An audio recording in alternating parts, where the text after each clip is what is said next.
a hungry pike. Found half. Dead fish. I thought he would swallow the fish without hesitation. Unexpectedly, he just glanced at it and left. And that made me wonder, does the pike know it's a trap? I didn't know until the second pike came.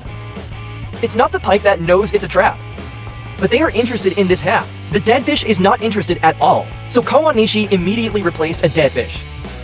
So, will this dead fish make the pike move? After a period of time, so 2.5, a dogfish is attracted. Apparently this dead fish is more attractive to dogfish. He's been watching around.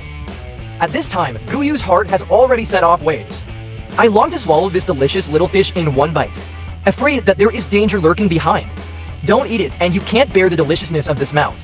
He was very hesitant. After a few more minutes, the pike seems to have overcome its inner fear. Swallow the dead fish in one bite.